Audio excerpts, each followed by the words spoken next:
IPL की trading में कुछ खबर ऐसी है जो लगातार चल रही है और अभी लगातार चलती रहेगी। उसमें एक सबसे बड़ी खबर है हार्दिक पांड्या की, और इस हार्दिक पांड्या की पूरी खबर में कहीं ना कहीं रिंकू की खबर भी आ गई है। रिंकू के फैंस थोड़े से निराश हैं। अगर आप सोशल मीडिया पर जाएंगे तो बहुत लोग इस तरह की बात भी कर रहे हैं, जहां पर आपको रिंकू वाला साइड देख करके थोड़ा अफसोस जरूर होगा।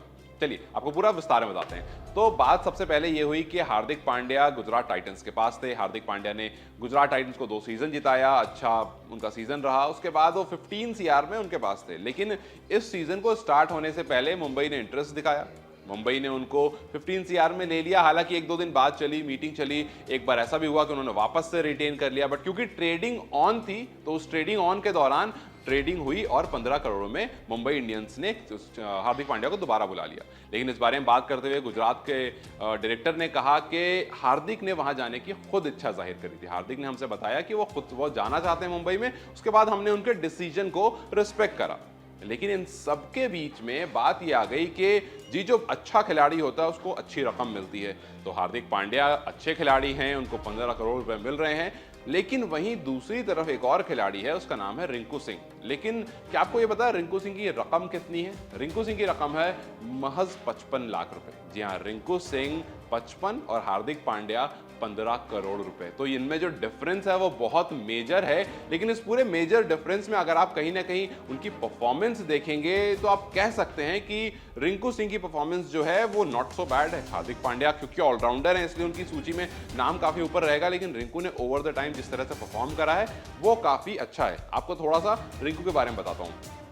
सबसे पहले रिंकू थे पंजाब के साथ 10 लाख रुपए में। उसके बाद 2017 की बात बता रहा हूं मैं, उस टाइम पर वो केवल 10 लाख में थे, आपको वहां पर वो नहीं दिखे होंगे। लेकिन उसके बाद केकेआर उनको ले लेती है और केकेआर उनको अच्छा बूस्ट देती है। वो वहां 80 लाख में जाते हैं केकेआर के पास। लेकिन 2018 में जब वो 80 लाख में गए उसके बाद फिर आपको रिंकू आपने नहीं सुना होगा कहीं भी रिंकू। लेकिन 2022 में क्योंकि रिंकू नए को खेलने का मौका नहीं मिला, परफॉर्म करने का मौका नहीं मिला, तो रिंकू की कीमत जो थी वो 80 से घट के 55 हो गई।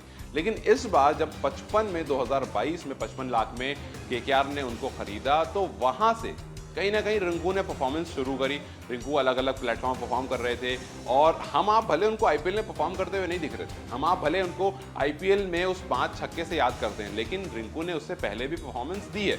और शायद इसी वजह से केकेआर को ये पता था कि रिंकू में कुछ ऐसा एक्स फैक्टर है जो आपको किसी दिन बड़ा दिख सकता है, और उसी वजह से उन्होंने रिंकू को उसी अमाउंट पर फिर से रखा अपने पास। और रिंकू ने 2023 के सीजन में बवाल उठा दिया, और सिर्फ 2023 के सीजन में नहीं, उसके बाद रिंकू को जब जब मौका मिला, चाहे आप आईपीएल की बात करें, चाहे आप इंडिया में खेलने की बात करें, एशियन गेम्स की बात करें, या जब आयरलैंड सीरीज हुई थी जहां उनका पहला मैन ऑफ द मैच आया था उसकी बात करें, हर जगह रिंकू ने ये तो बता दिया कि जी जो फिनिशर वाला रोल था ना वो बहुत अच्छे से मैं निभाना जानता हूं, और कहीं ना कहीं जो टीम इंडिया को वो फिनिश नहीं मिल पा रहा था लगातार कुछ टाइम से, वो भी मैं बहुत अच्छे से जानता हूं। अब इस बारे में बात करते हुए ये भी बात निकल कर आई कि सूर्य कुमार ने कहा कि ये लास्ट के 2 ओवरों में आना और कुछ बहुत तेजी से रन बना देना ये हमें किसी की याद दिलाता है। जाहिर सी बात है वो बात कर रहे थे महेंद्र सिंह धोनी की, लेकिन यहां पर हम कंपैरिजन नहीं करेंगे क्योंकि हर्षा भोगले ने कहा कि अभी आप रिंकू को अकेले छोड़ दो, रिंकू और धोनी को कंपेयर मत करो, रिंकू और धोनी को आसपास में मत लाओ, दोनों एक अलग अलग सूची के खिलाड़ी हैं। रिंकू ने अभी स्टार्ट करा, उसको एंजॉय करने दो अपना गेम, खामखा उस पर आप प्रेशर मत डालो, क्योंकि हर तरफ ये बात शुरू हो गई है कि रिंकू जिस तरह से खेल रहे हैं, रिंकू जिस तरह से परफॉर्म कर रहे हैं, लास्ट में आते हैं, रन बनाते हैं, सिक्सेस बहुत सारे मारते हैं, कहीं ना कहीं हमें धोनी की झलक दिख रही है।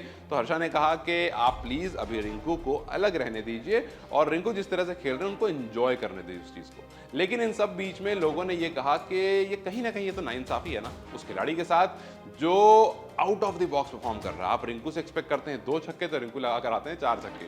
आप अगर रिंकू से इस बार जब दूसरा T20 चल रहा था तो ऐसा लग रहा था कि इंडिया 210 तक बना पाएगी, लेकिन रिंकू आते हैं, केवल 9 बॉल खेलते हैं और 31 रन मार देते हैं।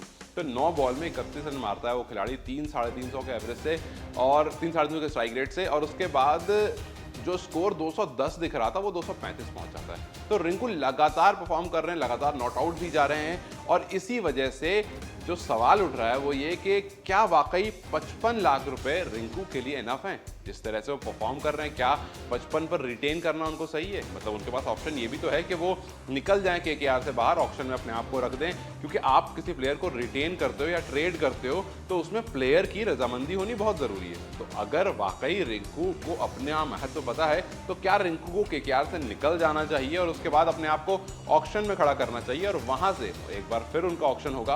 और हम सबको पता है अगर फिर से ऑक्शन होगा तो उनका बार कितना ऊपर जा सकता है। लेकिन इस पूरी बातचीत में अब रिंकू ही जाने और केकेआर मैनेजमेंट ही जाने कि क्या ये 55 लाख की ही डील है या फिर कुछ ऊपर नीचे भी चल रहा है। खैर ये तो अंदर की बात है और अंदर की बात अंदर ही रहने देते हैं। अपनी राय हमें कमेंट सेक्शन में इस बारे में जरूर बताएं कि क्या रिंकू 55 लाख के खिलाड़ी हैं या फिर उनको अपने आप को एक बार ऑक्शन में रखना जरूरी है।